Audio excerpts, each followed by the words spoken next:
The gun goes off before I even hear the argument end. 1 second, Ryu Jae-won is standing at the head of the table, his voice low and controlled the way a storm is quiet before it tears a city apart. The next second, 3 shots, 3 tight, surgical shots, punch through the air and his body folds like paper. Not dramatic, not slow, just gone, down. The marble floor opens up to receive him like it already knew this was coming. I watch it from the doorway of the kitchen, a plate of food in my hands, and my brain refuses to process what my eyes just saw. Because the man who pulled the trigger is smiling. And that man is Seo Dae-young, Ryu Jae-won's most trusted lieutenant. His brother in everything but blood. The man who ate at that same table for 11 years. He straightens his cuffs, looks down at the body, and says, calm as anything, move him to the river. That is the last thing I hear before someone notices me in the doorway. I wake up. Every single morning for the past 3 weeks, I wake up from a version of that dream. The details shift. Sometimes I'm closer, sometimes I hear the argument, sometimes I'm the one holding the plate, and sometimes I'm already running. But the ending is always the same. 3 shots. The floor. Seo Dae-young's smile. My name is Adiz Nwosu. I am 31 years old. I'm a hospital cleaner on a night shift at Taeyong Medical Center, and I have a 4-year-old daughter named Blessing who I need to keep alive on a salary that runs out 2 weeks before the month ends. I was not supposed to be in that kitchen. I was not supposed to see anything. And yet, here I am, still breathing, which tells me either Seo Dae-young does not know my face yet, or he does know and he is taking his time. Both options keep me up at night. The ICU on the 4th floor is the quietest place in the hospital after midnight. Most of the patients up there are attached to machines that breathe for them, pump blood for them, make decisions their bodies have stopped being able to make. The nurses do their rounds. The monitors beep. The world outside does not exist. Room 14 is different from the other rooms. There are 2 men in dark suits posted outside its door at all times. They do not make eye contact with hospital staff. They do not move when you clean around their shoes. They radiate the specific kind of stillness that comes from men who have hurt people professionally and are not bothered by it. Inside room 14, behind those guards, is Ryu Jae-won. Alive. Barely, but alive. The 3 bullets that were meant to end him, 2 in the chest, 1 through the shoulder, had somehow, miraculously, missed every organ that mattered by margins so thin the attending surgeon called it statistically impossible. His brain, however, was another story. The trauma from the fall, the blood loss, the shock, something in the sequence had pushed him into a coma so deep that for 19 days, the monitors showed nothing upstairs. No response, no reaction, a flat line where there used to be a mind. The doctors use a particular phrase when they speak about him in the corridor, usually when they think the staff cannot hear. They say, there's no one left in there. I push my mop past their conversations every night, and I think, you have no idea what you're talking about. Because I clean room 14, and I have heard things. It started on my 5th night on the 4th floor. I had wheeled my cart into the room at 1 a.m. after the nurses had finished their checks. The 2 guards had already profiled me. Middle-aged looking black woman in a hospital uniform, 0 threat, invisible, so they barely registered me anymore. I was wiping down the windowsill when I heard it. A sound, low, rasping, barely a breath. I turned around and looked at the man in the bed. Ryu Jae-won, 52 years old. Once described in an international business journal as the most quietly powerful man in East Asian private infrastructure. What the journal did not say, what everyone in certain circles already knew, was that the infrastructure he controlled was not the kind you find in glossy annual reports. He lay there with tubes in his arms and a ventilator assisting each breath and the monitors casting a blue glow over a face that, without the suits and the power and the weight of his reputation, looked startlingly human. Lines at the corners of his eyes, a jaw set even in unconsciousness, like he was still fighting something somewhere he could not reach. The sound came again. Not words. Not quite. But not nothing either. I do not know what made me speak. I'm not an emotional person by nature. I'm a practical person. I have had to be. But something about the sound, something about the particular frequency of it, like a person trying to call out from the bottom of a well, made me set down my cloth and say, quietly, I hear you. The monitor beeped. Unchanged. Flatline. I went back to cleaning. But I talked while I cleaned. I told him about Blessing, about how she had learned to count to 20 that week, and was furious that 21 was a real number that existed and she had to learn it too. I told him about the bus I take at midnight, and the way the city looks when most people are asleep. I told him about the jollof rice I make that my mother taught me, The one where you have to burn the bottom just a little to get the right smokiness. I do not know why I told him these things. I just know that the room felt less hollow when I did. And when I left at 2 a.m., I could have sworn the sound had changed. It was not a rasp anymore. It was quieter, like something that had been bracing itself had, for just a moment, let go. Asterisk if you're watching this and feeling something, stay with me. The part that broke me completely comes later. Make sure you're subscribed so you do not miss what happens next. Asterisk. 3 weeks in, the head consultant, Dr. Park Seo-il, a precise man who communicated mostly in percentages, called a meeting. I was mopping the corridor outside the conference room. I heard everything through the door. They had not closed all the way. The family has to sign the DNR, Dr. Park said. We cannot keep him on support indefinitely with zero neural improvement. The brain has shown no activity in 21 days. Medically, legally, ethically, we are approaching the boundary. How long? Someone asked. We give it 48 more hours. If there is no change, we proceed. I stood in the corridor with my mop, and I thought about Ryu Jae-won's face. The jaw that would not relax. The sound that was not quite a sound. I thought, 48 hours.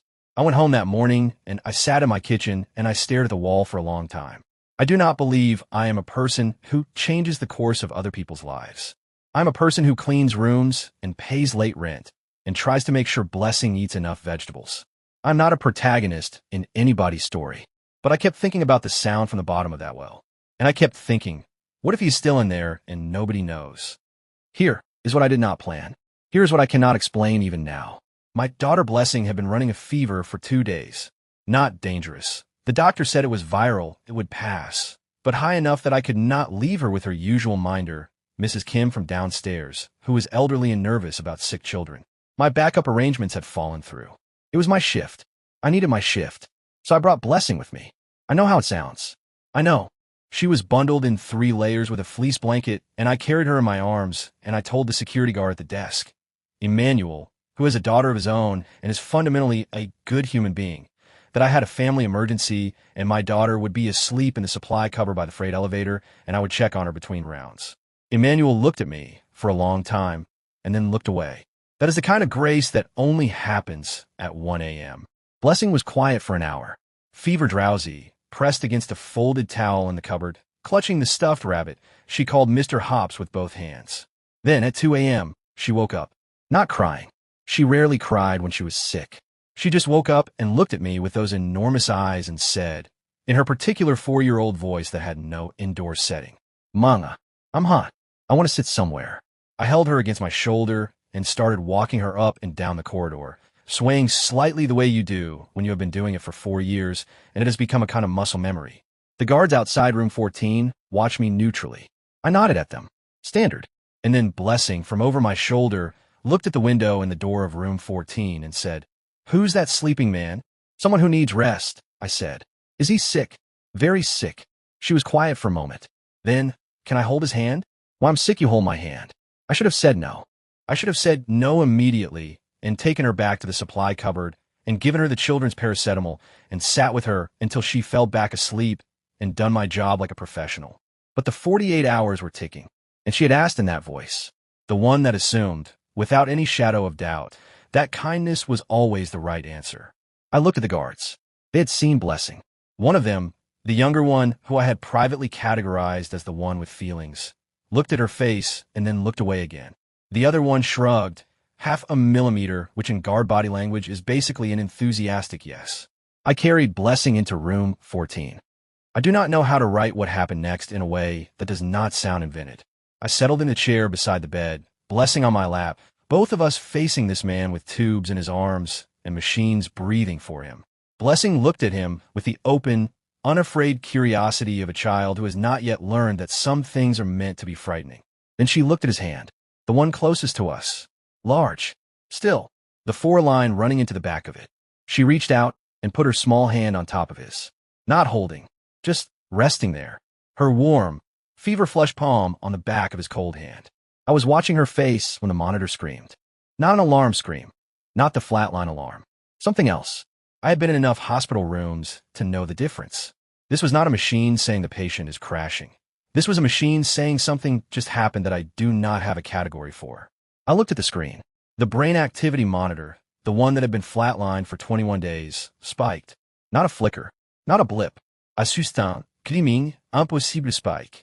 The nurse who ran and stopped in the doorway and stared at the screen and said, in Korean, something I did not understand.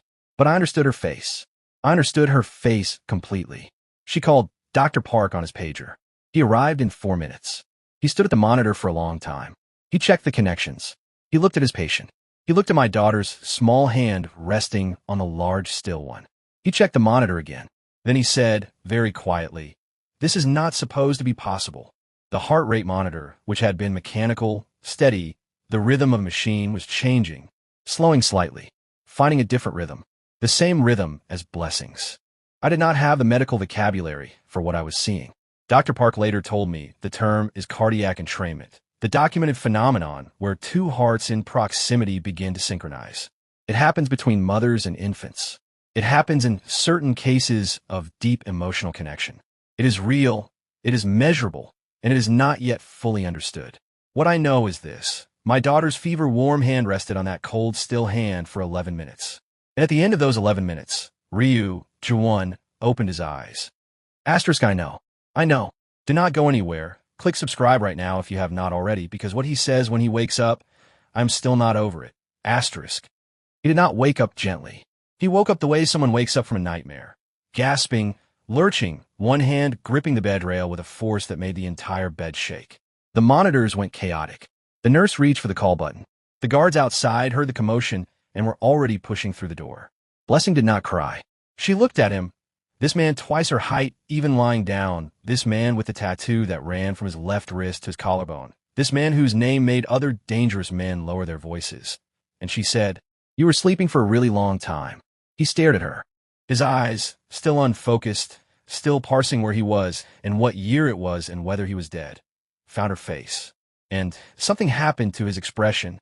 The violence of the waking up drained out of it, replaced by something I did not expect. Confusion. Pure, undefended confusion. Like a man who has prepared for every possible scenario and never prepared for this one. "Ooh," he said. His voice was destroyed. Weeks of disuse, turning it into gravel and rust. "Who are you?" "I'm Blessing," she said. "What's your name?" He blinked. The monitors were still alarming. Dr. Park was calling instructions to the nurse. The guard were halfway to the bed. And Ryu Jaewon, the man they called the Iron Meridian in certain very quiet circles, looked at this 4-year-old child and said, "Jaewon, that's a hard name." Blessing said thoughtfully, "Can I call you Jay?" He did not answer. His gaze moved to me. I was standing behind Blessing, one hand on her shoulder, and I realized now that I was braced for what? I'm not sure. For him to call the guards over. For him to be angry. For him to be simply what his reputation said he was. Instead, he said, still in that destroyed voice, "She is yours?" "Yes," I said. He looked at Blessing again, then back at me. She put her hand on mine, he said. Not a question. A piece of information he was processing. She did. Something moved across his face. I have thought about that expression many times since. I have tried to name it, and I cannot find the right word in English or Igbo or any language I know. It was not gratitude, exactly. It was not softness. It was more like recognition. Like a man who lost something years ago and has just been shown, unexpectedly, a photograph of it. "Adiz," I said, because he seemed like he was waiting. "My name is Adiz." He said nothing. The medical team had reached him now, and the room had become clinical and busy, and he let them work, his eyes fixed on the ceiling, his hand, the one Blessing had touched, still at his side, not gripping anything anymore. Just open. The next morning, CO Dae-young arrived at the hospital. I did not see him come in. I learned about it from Emmanuel at the security desk, who told me quietly that a man had arrived with 4 other men and asked specifically which floor the patient in the ICU was on. My stomach dropped through the floor, because CO Dae-young had never come to the hospital before. In 3 weeks, not once. He had sent lawyers. He had sent a financial representative to speak to the hospital administration. He had sent, on 2 occasions that Emmanuel described with a carefully neutral expression, men who were introduced as family, but who did not behave like any family Emmanuel had encountered. He had never come himself, which meant one of 2 things. Either he had heard about last night, about the waking up, and was coming to make sure it did not stick, or he had decided the 48-hour window was about to close, and he wanted to witness the end of it personally. Either possibility was catastrophic. I stood in the supply corridor and I thought about options. I had spent 3 weeks telling myself this was not my situation, that I had seen something I should not have seen, yes, but I was staying low and doing my job and nobody had come for me yet, and maybe I had been lucky enough to be truly invisible. But I had walked into room 14 last night with my daughter. I was no longer invisible. I had approximately 14 minutes before CEO Dae-young reached the 4th floor. I went to room 14. The guards let me in without question. I was the cleaner. I was expected at this hour. Inside, the room was quiet. The medical team had come and gone. Ryu Jaewon was awake, propped slightly upright, the ventilator removed overnight, his breathing rough but his own. He looked at me when I came in. "You're back," he said. Still gravel. Still rust. But coherent. More than coherent. His eyes were sharp in a way that made me revise everything I had assumed about how much he already knew about everything. "Your second in command is in the building," I said. "No preambit. No softening." I did not have 14 minutes anymore. I had 11. His jaw set. The fighting jaw. The one I had watched from the chair for weeks. "Tell me," he said. So I told him. Not the version I had been crafting in my head. Not the careful, minimizing version where I was just a cleaner who happened to overhear something and was reporting it dutifully. The real version. What I had seen from the kitchen doorway. The shots. The way CEO Dae-young had straightened his cuffs. The order about the river. The way I'd been too terrified to go to the police because I did not know if the police were already in CEO Dae-young's pocket, and I could not afford to find out the hard way. When I finished, the room was very quiet. Ryu Jaewon looked at me for a long time. I held very still. I did not know what I was waiting for. Then he said, "You've been carrying that for 3 weeks." "Yes. Alone. I don't really have anyone to tell things like that to." He looked at the door. Calculating. I could see it happening. The rapid, invisible assessment of positions and variables and possible moves that I suspected had been happening behind those eyes for decades. "How much time do we have?" 8 minutes, maybe." He reached for the call button on the bed rail. Pressed it once. A nurse appeared in 30 seconds. "Get Dr. Park," he said. "Tell him the patient is awake, communicative, and request that no visitors be permitted to this floor without the patient's explicit authorization. Tell him the patient will hold the hospital legally liable for any breach of that boundary." He paused. "Say it exactly like that." The nurse blinked, then nodded, then left very quickly. He looked back at me. "Your daughter," he said. "Where is she now?" "Home. With my neighbor." "She is safe." The question surprised me. I had expected something operational. Something about evidence, or witnesses, or how to contain CEO Dae-young. Not this. "For now," I said. He nodded, slowly, like he was resolving something internally that had nothing to do with the tactical situation. "Sit down," he said. "I really should. At ease." My name in his voice was strange, careful, deliberate, like he was handling something breakable. "Sit down," he said. Asterisk original. What followed was a quiet conversation about logistics, and I learned that he had people who could help me. Asterisk. What followed was the most surreal 8 minutes of my life. He spoke in a low, rapid voice, and I listened, and I understood that he was not just a criminal with a network. He was a man who had built that network with the same precision and care that other men build corporations or governments, and it had not fallen apart in 3 weeks the way CEO Dae-young assumed it had, because Ryu Jaewon had left specific instructions in specific places that could only be activated by a specific sequence of events that only 2 people on Earth knew. He told me one of those people was now dead. Then he looked at me and said, "You become the second person." I stared at him. "I'm a hospital cleaner. I know what you are. Quiet. Unafraid of the fact." "That is not what I said." "Why me?" He was quiet for a moment. "Because," he said, finally, "in 21 days of nothing, the only thing that came through was your voice. I could hear you. I couldn't reach anything. I couldn't reach the surface, but I could hear you talking about your daughter and the rice that burns at the bottom." A pause. A muscle moved in his jaw. "That is not a small thing." I did not have words for that. "I'm not asking you to be anything you're not," he said. "I'm asking you to make one phone call. To a number I will give you. Say the words I will give you. That is all. And then what?" And then CEO Dae-young's very bad week gets significantly worse. I made the call from the supply corridor at 7:43 a.m. I said the words exactly as he had given them to me. I did not understand them. They were partly in a dialect I did not recognize, partly in code that meant nothing to me. But on the other end of the line, after 3 seconds of silence, a voice said, "Confirmed. Standing by." At 7:51 a.m., CEO Dae-young and his 4 men arrived on the 4th floor.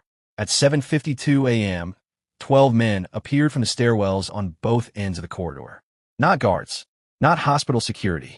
Men in dark coats who moved with a precision that told me they had done this before in rooms exactly like this and were not nervous about it.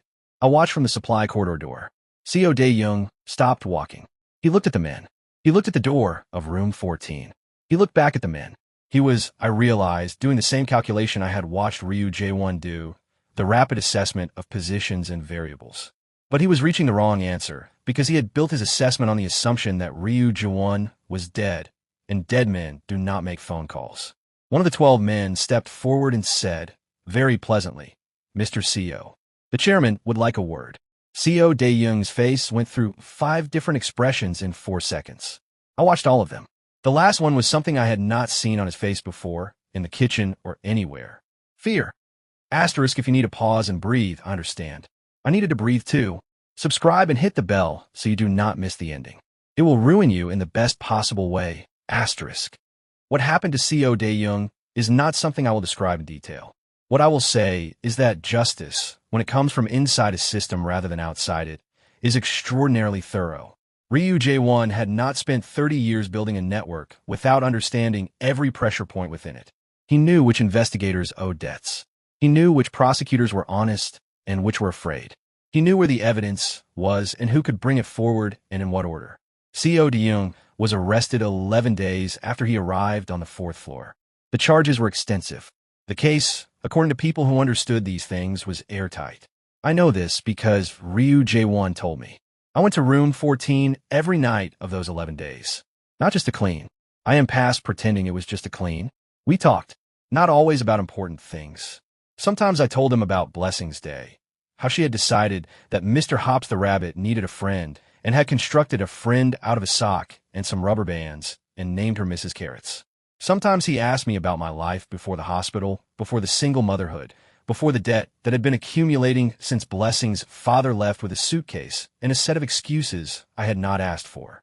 I told him about growing up in Enugu, about my mother, who had cooked for the whole neighborhood and never charged people who could not pay, about coming to Korea for a nursing program I had to drop when I got pregnant, about the gap between where I had planned to be and where I was, and how I had stopped looking at that gap because it was too exhausting. He listened. He did not offer opinions on my choices. He did not try to fix anything. He just listened with the full, undivided attention of a man who had spent decades not truly listening to anything that did not directly pertain to power. I think he was relearning something. I think we both were. One night, this was on the 6th day, he said, "Tell me about the debt." "It's not your problem," I said. "I'm aware of that," he said. "Tell me anyway." So I did. All of it. The medical bills from Blessing's early illness. The rent arrears. The loan I had taken from a man who charged interest at a rate that I now understood had been designed to ensure.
I can never fully pay it back. The way the numbers have begun to feel like water rising. Not fast enough to panic, just fast enough to drown slowly. He listened to all of it without expression.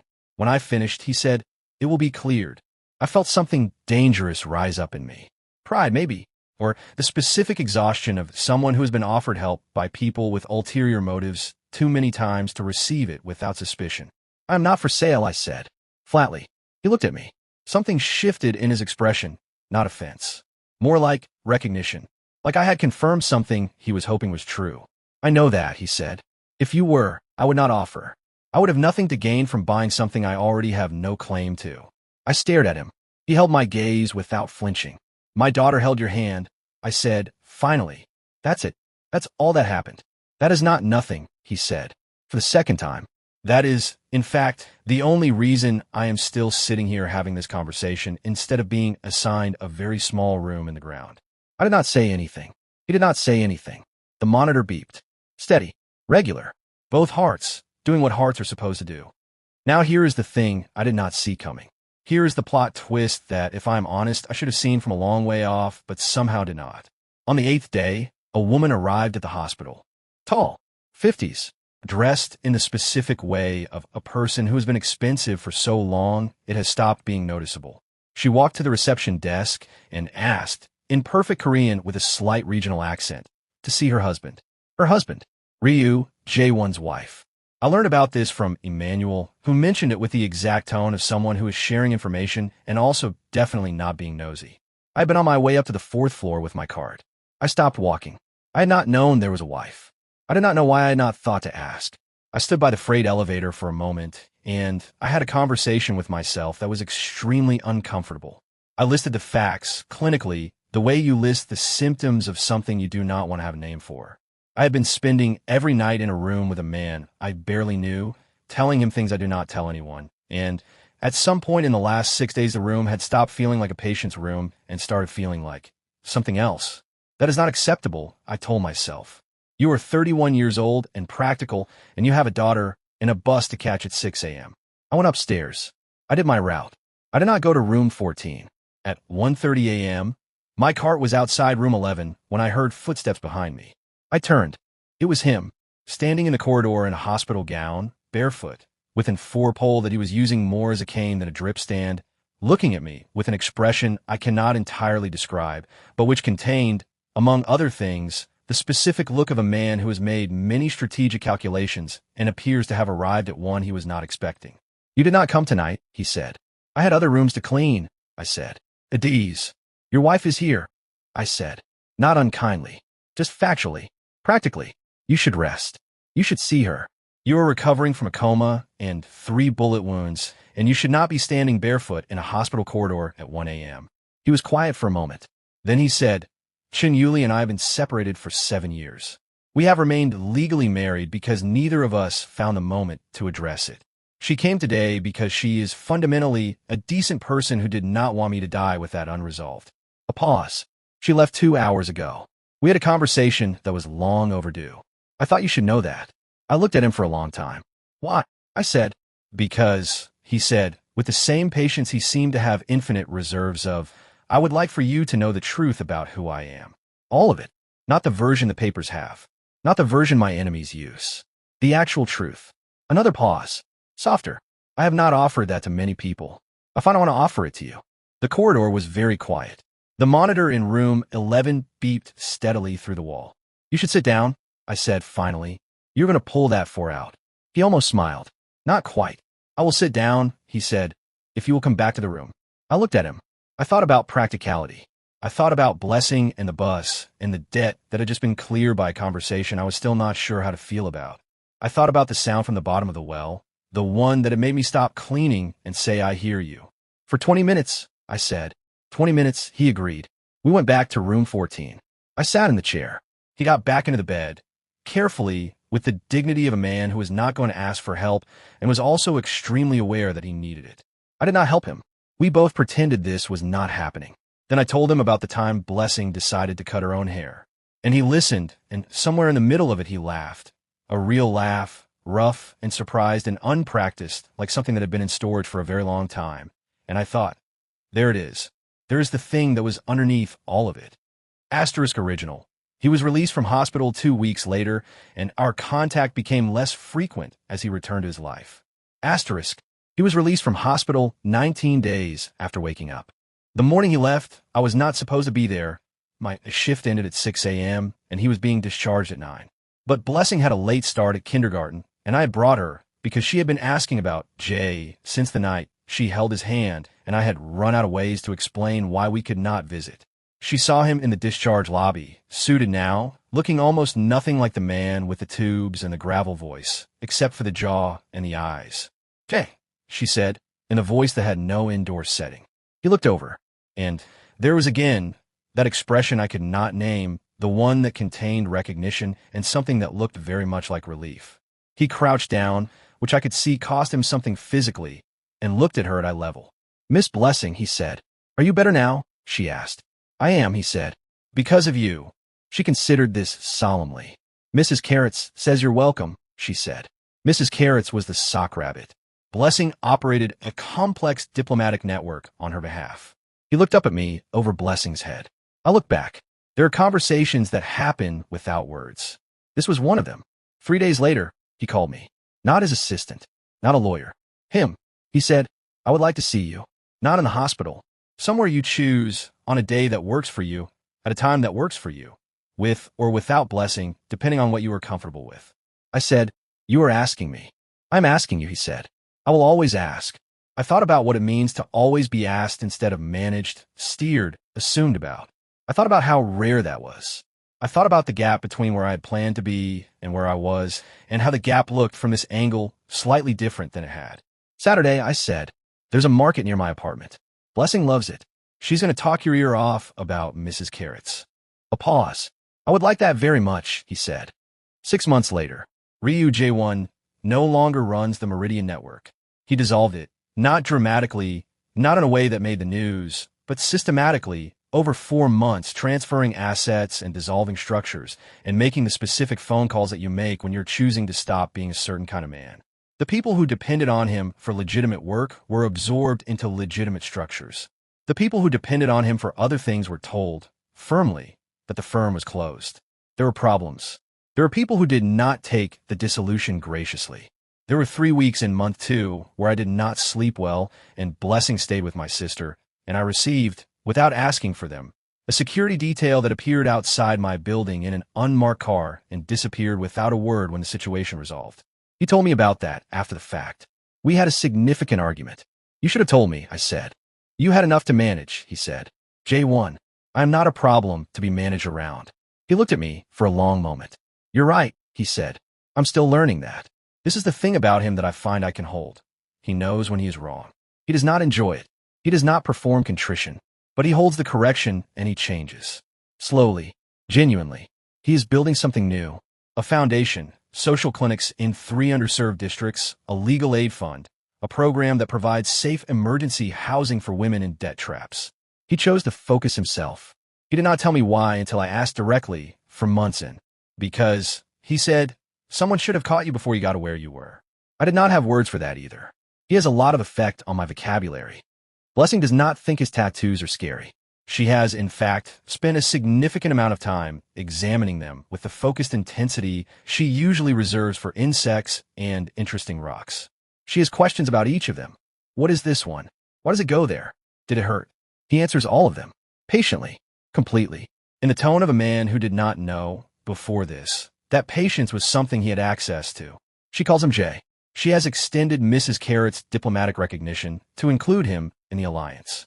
This is, in Blessing's social architecture, the highest honor available. Last week, she fell asleep between us on the couch. He looked at her for a long time. Then he looked at me. Then he said, quietly, so as not to wake her, "I want to ask you something." "Okay," I said. "Not now," he said. "Not tonight. I want you to know it is coming so it does not catch you off guard. So you have time to think." A pause. "I have learned it is important to give you time to think." I looked at him. I looked at Blessing asleep between us with Mr. Hops tucked under her arm. "I already know my answer," I said. He was quiet for a moment. "You don't know the question yet." "I know enough," I said. Outside, the city carried on, buses and rain, and people coming home from late shifts, and children being put to bed, and all the ordinary machinery of the world doing what it always does, unaware and unconcerned with the extraordinary things that sometimes happen inside the quiet rooms.